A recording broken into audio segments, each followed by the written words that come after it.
Just a general bias against nurses and interviewing them with respect to criminal cases?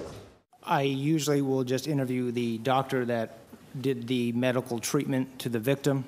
Again, I did not interview the nurses. You asked him directly, Mr. McIver, did you pull the trigger? I did not. A bit of a bizarre moment in court. People watching our stream on social media wondering what's going on with the prosecutor in the Tex-McIver murder case going after his own lead detective from APD on the witness stand.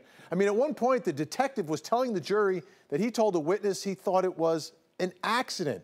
And don't forget, police originally charged McIver with voluntary manslaughter, not murder. That was the DA. So it wasn't the prosecution's best day in court, but it was day 14. So earlier tonight, I asked my legal dream team, Prosecutor Latonia Hines and Defense Attorney Meg Strickler, overall, how has the prosecution been doing in proving Tex McIver intentionally shot and killed his wife, Diane?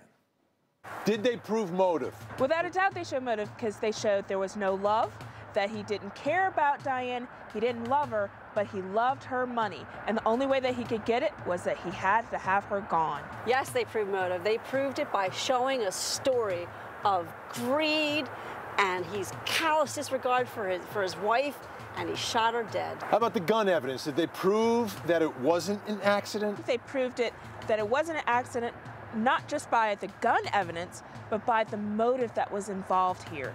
It's both things together. Yes, they did prove it. I'm going to prove it by 1, 2, 3, and 4. And what I mean by that is the gun, the way it's held, the alcohol was involved, 3, the way the bullet went in, the Yeti, and 4, dead Diane. Most compelling evidence presented by prosecutors. I think it was a 3D evidence, the gun day as we call it, when they showed that 3D animation showing him holding the gun like this and shooting Diane dead. I'll tell you what was most compelling was this masseuse. It gave you another reason, a more emotional reason as to why he wanted to get rid of Diane. Who had a better 14 days of trial, prosecution or defense? Without a doubt, the prosecution, because you know what they've proven without a doubt?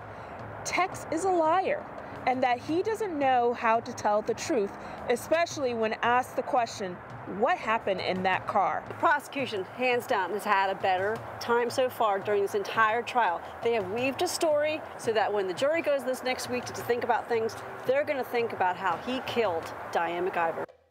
Well, they're taking a little break in court next week for spring break, and so is my legal dream team. But our live coverage will pick back up when the trial resumes. That'll be on Monday, April 9th. Until then, you can get caught up at all things Tex McIver on 11alive.com/Tex-McIver-Trial.